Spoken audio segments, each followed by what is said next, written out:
Anyone who believes in indefinite growth on a physically finite planet is either mad or an economist. We don't want to focus politics on a notion that involves the rejection of principles around which a large majority of our fellow citizens organize their lives. We are not as endlessly manipulable and as predictable as you would think. I've learnt from many enthusiastic service managers in my time about what they want to do, not to maintain public services, but to improve the life experiences and the life chances of people. And learning from service managers is a very powerful thing. In all of this, the only role I've played really is an interlocutor, someone that basically translates between management and designers. And it's in that simple role as an interlocutor, I want to make some remarks now about design and public management and public services. Design, like management, is contingent. By that I mean it's about creating, the art of becoming, the creating of something, bringing something into being. Design is also a crucial approach to help management and politicians and public servants reshape public services, particularly during the austerity programme that we're all being subject to. And I want to finish with 3 challenges for design and for public policy. I'm going to refer to the Design Council's challenges and say how good they are, and I'm going to add 3 more challenges. All of my professional experience is actually working in a place or in places and working with local communities. And really that makes me think of the physical fabric of a place and the cultural dynamics of a place. And every place is different. Whether it's Devon or Deptford or Derby or Daventry, wherever it is, places are different. They have their own history, their own uniqueness. And design brings both an opportunity for uniformity in experience, but also uniqueness of experience. So we think of urban design, of service design, of policy design, design of organisations, design of governance. Design influences so much in relation to local government, but particularly also the public sector. But what I'm going to focus on really is service design, although I could have easily talked about urban design and the contribution that design makes to the very world that we live in, the streets that we walk in, the physical fabric of urban areas. There's also the issue about how we solve public problems. And I firmly believe that most public problems are knotty, they're difficult, and they're best solved by the public themselves. If not, they're best solved by multidisciplinary teams. They're rarely best solved by a functional group of people that are trained in one particular thing and they're working to try to solve a public problem. Secondly, public problems, the solutions to them start with the user, not the provider. All solutions start with the user, not the provider. And I think what that means is that public agencies, public institutions need to be strongly and intensely actively listening to their public rather than spending their time dealing only with the issues of their organisation. In other words, be watchful of the producerism where the provider of the service comes first. The most elegant form of producerism are those people that do reputation analysis or stakeholder analysis. Because what they're doing is they want to know what other people think of them. If you've got very elaborate stakeholder and reputation analysis, you're probably doing the right thing. But if it's the only thing you're doing, you're institutionally egoist. So you need to think through, are you, in working in a public agency, a tribune of the people or actually a tribune of the provider? And I think what a management perspective does and what a design perspective does is it starts with the user, not the provider. The other thing which I think is so crucial is that what's needed most is a form of creative experimentation. It's an ethic of creative experimentation, which is basically imagination plus trial and error. It's very simple. And those things, I think, help us solve public problems. The trouble is, there's layer upon layer of management fashions. Here are 35. Here's the first 20 or so. The first one started in 1939, cost-benefit analysis. I won't talk you through all of them. Here's the remaining 10. So the most recent ones really are disruptive innovation, ideas management, behaviour change, big data analytics and design thinking. Actually, the one that's dominated public debate over the last 6 months has been the cost-benefit analysis of HS2, which actually takes us back to 1939, cost-benefit analysis. Now, the point about these trends is not that one replaces the other, but that all of them are pertinent and relevant, and design thinking and design approaches add to previous approaches. They don't negate them, it adds to them. The next thing, of course, is that management itself, in my view, involves design. Management is a science, it's analysis, it's an art, it involves vision, and it's a craft. It's about experience. The trouble is, if the person who's leading an organisation only applies science, then they're a desiccated calculator, spend their entire time analysing. If they're an artist, they spend their whole time as a narcissist. If they're focused all the time on the world of experience and craft, they end up being tedious bores. I leave it to you to decide who it is you work for. But actually, the truth is, if they're a mixture of science and art, then they're rather disconnected from the world of work and experience. If they're a mixture of art and craft, they're really disorganised because they're just feeling based on experience and vision. And if they're based entirely on science and craft, then they're dispirited because they don't engage people. Design, like management, involves science and art and craft, but it's blending it properly, blending it appropriately, not one dominating the other that's crucial. Now I get to the challenge of the time. The recession started 66 months ago. Yes, there are economic improvements, but UK economic output is still 2.3% below what it was in January 2008. This is a very significant recession that we're going through. Puts it another way, this time I think it is very different. Here is the Bank of England's chart from its report before last on what had happened in the previous two recessions. This was 1979, and this is household spending, which is consumption, and household income. So 21 quarters after the 1979 recession, spending was up by nearly 6%, and income was up by over 10%. So after 5 years, people had forgotten. By 1984, people almost forgotten the 1979 recession. This was the 1990 recession. After 5 years, spending had gone up by 10% and income gone up by 12%. This is the 2007 recession, after 5 years. This is private households. So 21 quarters after, people are spending less and they're earning less than they did in 2007. This is a very significant change. What that's doing is it's altering people's household formation when they move, their demands for public services. It's having a big generational impact on public services in a way that previous recessions didn't. And those that are working in the public sector are experiencing tremendous disruptions in demands for their service, whether this is demands for primary schools, demands for secondary schools, or whatever it is. The future of public services, really, many public services, particularly in London, the services are really housed in 19th century facilities. They're providing services that were designed really in the mid-20th century, while we're struggling to work out what are the 21st century needs, while we're midway through an austerity programme. And actually we've only made half of the level of budget reductions that needs to be made, that are actually planned. So there's very significant challenges. And when we're looking at reducing costs, I think that we need to think through what are the options. Well, you can trim back services, just make a percentage reduction in the service. You can delayer the number of people that are working in it. There's layers of people that work in the service. You delayer.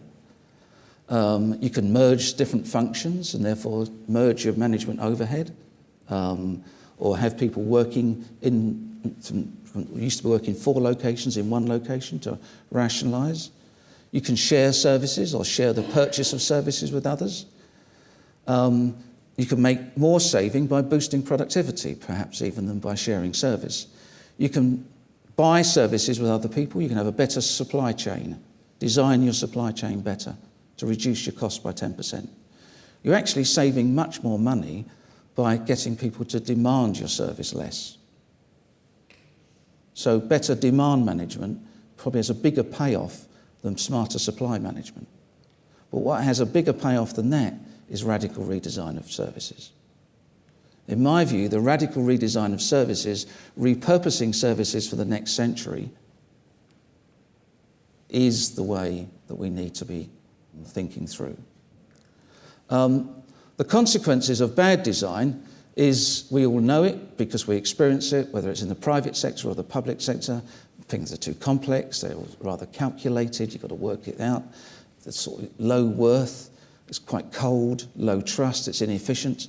The consequences of a good service, good design, is it's simple, it's intuitive, it's got high value, it's warm, it's high trust, it's efficient. There's not many services that have been redesigned in a fundamentally different way. I thought of one actually on the way here. I think I've got one here.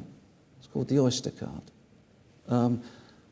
Actually changed and transformed the experience of Londoners' use of the transport. That is the sort of thinking we need to be thinking about in many, many other service areas. The pace of change in product design is enormous. This is the first computer being delivered to a town hall in Norwich. Now, when we think about design, design is really researching user needs, visualising the solutions and prototyping and improving. And actually what it's about is saying, well, if today's arrangement is okay, we'll live with the design we've got by default. Actually, the next step is saying, let's improve the look and feel, which is designer's styling. And then it's, let's solve some social problems, which is applying design as a discipline. Or when it's reforming public services, it's actually design being used as a strategy.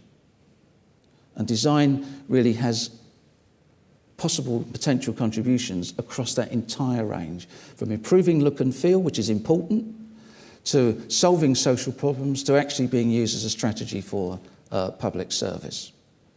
Prototyping, I think, is really important, because I do think that a learning organisation is one that learns from its errors and learns from its mistakes. And I think what prototyping does is it enables local government to actually genuinely learn by failing. And I think the best ever thing is Sam Beckett's thing about learning, which is ever failed, no matter, try again, fail better. The idea that we will find some absolutely brilliant way of doing this, that we're going to change to that and never change again, is ridiculous. So we have to design in a way that's always iterative. And I think that prototyping, simply as a technique for design, is useful in the public sector because it lowers the political risk of failure. It lowers the politics and the heat about failure. The Design Council's challenges are really about searching for practical solutions to serious social problems. And here is 4 that they've got challenges on at the moment. You can read on their website. Brilliant stuff about health and well-being for under 5s, how to get young people's talents and careers can be amplified, how people with dementia, their lives can be improved in simple ways through design, and how violence and aggression in A&E can be reduced through design. I think these are marvellous problem-solving approaches. But I think, and the reason why I've got people I've left, I thought if you might get nothing out of this, at least you've got a pencil.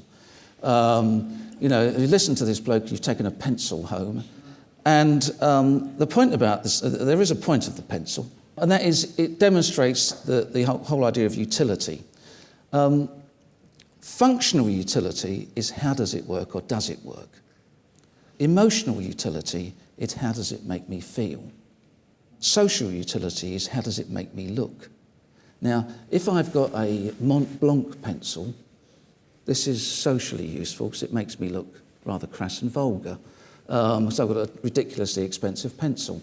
But actually, if I have a pencil that's written on it, something that's quite odd, really. It might make me feel different about the pencil. Now, mostly you get pencils and it just hasn't written on them something which is corporate. This basically says, draw inspiration, perhaps you should draw it, and design happiness. How can you do that? What does it make you feel? What does it make you reflect? Now, how many public services do we think about? How does it make people feel when they experience it? I think we're just stuck in functional utility. How does it work? We never think, how does it make people feel? And I think that's the crucial step for public services and design. So I've got 3 challenges of my own, which I'm going to finish with. One is, how can we design kindness into the public realm? The realm in which people operate, the way in which they walk about, the way in which they cycle, the way in which they drive. Is there a way we can design kindness into it, or do we just put, bollards up, make it safe?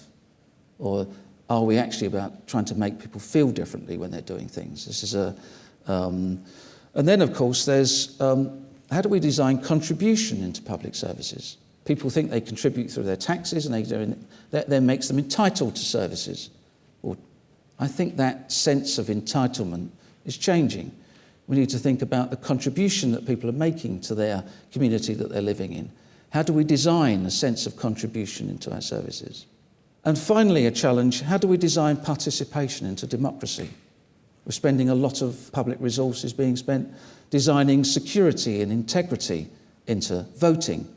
We're having the introduction of independent electoral registration shortly, so that you can't vote based on just listing yourself as a household. You have to register as individuals. And that's about making sure that privacy, integrity and security are there. Well, how do we design participation into it? When you go and vote, does it feel welcoming? It's the most off-putting experience you've probably ever... It tells you about 15 ways in which you'd break the law before you've even crossed the threshold. So how do we design participation? And I think we need to think much more about these sorts of emotional aspects of experience that people have, citizens and service users have about public services, rather than just focus all the time on functional utility. And I'll say finally that for me success rests on the mastery of creative disciplines, but applying them to the mystery of creative imagination. For me, that is the crucial thing. Organisations that are successful marry a sense of discipline and a sense of imagination. When you're saying, okay, this is interesting, let's try it out. I mean, how on earth do you get away with, perhaps you weren't talking about feelings and failure at that point, but even design, how on earth do you begin to persuade your colleagues that this is something to give a go? So I'd be fascinated to know a little bit more about perhaps the language, as well as any other forms of persuasion you use to get people to at least give it a go at the beginning. Well, I'd suggest that I'm somehow a vanguard on this, and others are all closed doors. I mean, I think my colleagues are just as concerned as I am about making sure we continue to be relevant and make an impact in the communities that we serve. That means that people really are focused on what is the consequence of what we're doing, rather than let's just worry about the function. So I do think that in a sense, I'm grateful that I work in an organisation that's open to that sort of change. I do think it's part of my role to make it open, and I do think that the politics of the place is a place that wants to be open and wants to experiment. If you can't deal with failure, then you can't actually manage anything, in my view. You must learn from failure, and to have a sort of learning approach which is about always being relevant, always trying to make a positive impact in communities, improving people's life and their life chances. It seems to me we're privileged in the public sector to have the opportunity to do that. We shouldn't just be managing a service. Yeah. So if it is this very mixed economy with such complexity, I would assume you're really advocating for more people to learn from what you've explored here about bringing these skills on board. Do you feel that there is enough capacity within all of the agencies and entities that you collaborate with to do what you do? I think there's capacity. What there isn't is abilities and capability. So the capacity is what's the bandwidth you have for people to do this. The issue is whether you've got people with the ability and then the capability, in other words, the ability in the future to do things. And in my view, there isn't enough people in the public sector sufficiently trained in service design, and there aren't enough service designers that are competing and presenting work. And I think that we need to build up that ability and capability, both which is why the Design Commission first looked at skills on this, abilities, and then I think looking essentially at the supply chain. Yeah. So the capacity is there easily. What's not there is capability at the moment in sufficient number.